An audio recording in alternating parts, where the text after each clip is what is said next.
Hello guys. आज का हमारा सवाल है the hybridization and shape of BRF3 molecule are. मतलब BRF3 मॉलिक्यूल का हाइब्रिडाइजेशन और शेप दोनों ही निकालने के लिए पूछा गया है।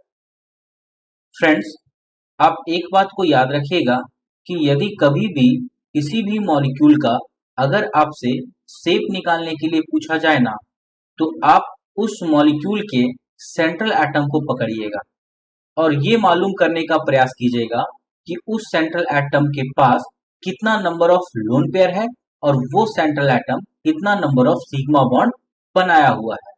क्योंकि अगर आपको ये दो बात पता चल जाता है तो आप वहां से सेंट्रल एटम के पास कितना नंबर ऑफ हाइब्रिड ऑर्बिटल है ये मालूम कर लो। क्योंकि नंबर ऑफ हाइब्रिड ऑर्बिटल का फॉर्मूला होता है number of sigma bond plus number of lone pair. अब अगर आपको नंबर ऑफ हाइब्रिड ऑर्बिटल पता चल जाता है इस फॉर्मूले से, तो आप वहां से हाइब्रिडाइजेशन निकाल लेंगे। और अगर आपको हाइब्रिडाइजेशन पता चल जाएगा तो आप वहां से ज्योमेट्री पता कर लोगे। और आपको ये पता है कि सेंट्रल एटम के पास कितना नंबर ऑफ लोन पेयर है, तो फिर वहां से आप शेप को इजिली निकाल पाओगे।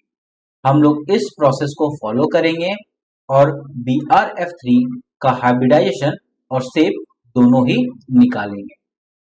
अब बात आता है कि किसी भी मॉलिक्यूल का जो सेंट्रल एटम है वो कितना नंबर ऑफ सिग्मा बॉन्ड बनाया है और उसके पास कितना नंबर ऑफ लोन पेयर है, वो कैसे निकालेंगे। तो उसको निकालने के लिए हम लोग कुछ स्टेप्स को फॉलो करेंगे और फिर कैलकुलेशन करके देखेंगे। तो जो हमारा पहला स्टेप है वो बोलता है calculate total number of valence electron plus minus charge. For example BRF3 हमारा मॉलिक्यूल है। ब्रोमीन और फ्लोरीन में ब्रोमीन आपका लीस्ट इलेक्ट्रोनेगेटिव एटम है, इसलिए ये आपका सेंट्रल एटम की तरह काम करेगा। और फिर फ्लोरीन आपका साइड एटम की तरह काम करेगा, क्योंकि जो लीस्ट इलेक्ट्रोनेगेटिव एटम होता है वही सेंट्रल एटम की तरह काम करता है एक्सेप्ट हाइड्रोजन। अब अगर हम पहले स्टेप की बात करें तो पहले स्टेप में बोला है calculate total number of valence electron plus minus charge. तो ब्रोमीन का वैलेंस इलेक्ट्रॉन होता है 7 और फ्लोरीन का भी वैलेंस इलेक्ट्रॉन होता है 7, क्योंकि दोनों ही ग्रुप 17 से बिलोंग करते हैं। लेकिन यहाँ पे टोटल 3 फ्लोरीन है, तो 3 फ्लोरीन का वैलेंस इलेक्ट्रॉन हो जाएगा 21 और इसका जोड़ कितना निकल के आएगा 28। अब दूसरा स्टेप हमारा बोलता है divide the sum by 8, the quotient gives the number of sigma bond. अब ये जो 28 आया, आप इसको 8 से डिवाइड कर दो।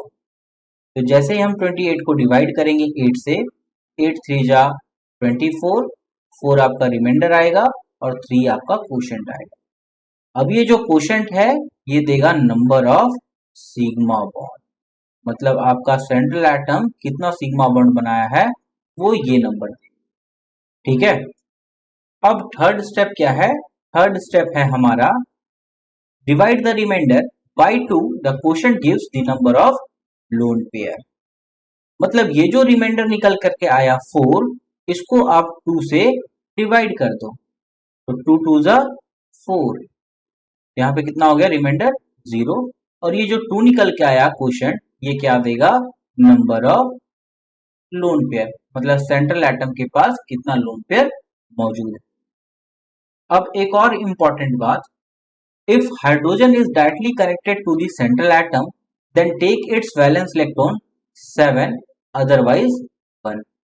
मतलब अगर हाइड्रोजन सेंट्रल एटम से डायरेक्टली कनेक्टेड है, जैसे एग्जांपल NH3, NH3 में ये जो हाइड्रोजन है ये नाइट्रोजन से डायरेक्टली कनेक्टेड है, तो आप यहाँ पे हाइड्रोजन का वैलेंस इलेक्ट्रॉन 7 लोगे।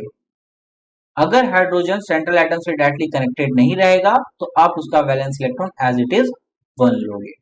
ठीक है। इस केस में हमारे पास BrF3 है, तो यहाँ पे कोई भी हाइड्रोजन मौजूद नहीं है। अब अगर हम नंबर ऑफ हाइब्रिड ऑर्बिटल निकालने की बात करें, तो नंबर ऑफ हाइब्रिड ऑर्बिटल का फॉर्मूला होता है number of sigma bond plus number of lone pair.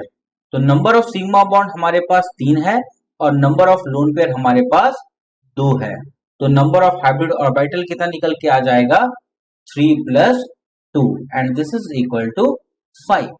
अब अगर नंबर ऑफ हाइब्रिड ऑर्बिटल 5 है तो हमारा हाइब्रिडाइजेशन क्या होता है, sp3d होता है। और sp3d हाइब्रिडाइजेशन का जो ज्योमेट्री है वो होता है ट्राइगोनल बाइपिरामिडल। ठीक है, ट्राइगोनल बाइपिरामिडल का ज्योमेट्री होता है, जैसे आपका ये x हो गया सेंट्रल एटम, ठीक है, 3 साइड एटम प्लेन में रहेंगे जो कि ट्राइगोनल प्लेनर का फॉर्मेशन करेगा, और एक साइड एटम इस प्लेन के अबव रहेगा और एक साइड एटम इस प्लेन के बिलो रहेगा। ठीक है, ये जो ट्राइगोनल बाइपिरामिडल ज्योमेट्री है इसमें टोटल 2 तरह के बॉन्ड एंगल पाया जाता है। जैसे ये वाला बॉन्ड एंगल 120 डिग्री है जो कि प्लेन में है, और ये वाला बॉन्ड एंगल 90 डिग्री है जो कि एक अबव द प्लेन बना रहा है और एक एटम बिलो द प्लेन बना रहा है। ठीक है, अब अगर हम 120 डिग्री की बात करें तो total number of 120 degree bonds are 3 and total 90 degree bonds are 6। ठीक है, अब जो 120 डिग्री बॉन्ड एंगल बनाता है उसको हम लोग बोलते हैं इक्विटोरियल बॉन्ड, इक्विटोरियल बॉन्ड। ठीक है, और जो 90 डिग्री बॉन्ड एंगल बनाता है उसको हम लोग बोलते हैं एक्सियल बॉन्ड। ठीक है, मतलब 90 डिग्री बनाने वाला हमेशा एक्सियल कहलाता है, और 90 डिग्री को छोड़ करके कोई अदर एंगल अगर कोई बना रहा है तो उसको हम लोग इक्विटोरियल बॉन्ड बोलते हैं। ठीक है, इक्विटोरियल बॉन्ड आपका मोर इलेक्ट्रोनेगेटिव होता है क्योंकि यहाँ पे परसेंटेज ऑफ एस कैरेक्टर ज्यादा है, क्योंकि परसेंटेज ऑफ एस कैरेक्टर आपका डायरेक्टली प्रोपोर्शनल होता है बॉन्ड एंगल से। मतलब जितना ज्यादा बॉन्ड एंगल उतना ही ज्यादा परसेंटेज ऑफ एस कैरेक्टर और उतना ही ज्यादा आपका इलेक्ट्रोनेगेटिव हो जाएगा बॉन्ड। ठीक है, और बेंट्स रूल के हिसाब से lone pair more percentage of S character वाले बॉन्ड के पास जाना पसंद करते हैं, क्योंकि लोन पेयर हमेशा न्यूक्लियस के क्लोज रहना पसंद करता है। ठीक है, और ये रूल को हम लोग बोलते हैं बेंट्स रूल। अगर आपको बेंट्स रूल क्या होता है ये पता नहीं है तो आप कमेंट सेक्शन में जाकर के बोलिएगा, हम उस पर एक लेक्चर बना देंगे।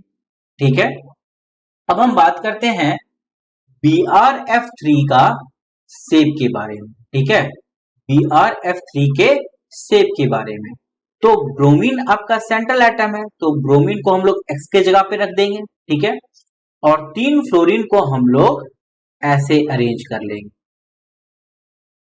ठीक है, क्लियर, क्योंकि मोर इलेक्ट्रोनेगेटिव एटम सबसे पहले less percentage of S character के पास जाना पसंद करता है। तो less percentage of S character यहाँ पे एक्सियल है तो 2 एक्सियल को हम लोग फ्लोरीन पे लगा देंगे। ठीक है, अब बचा एक फ्लोरीन, उसके पास कोई ऑप्शन नहीं है तो ऑब्वियसली वो इक्विटोरियल के पास ही जाएगा।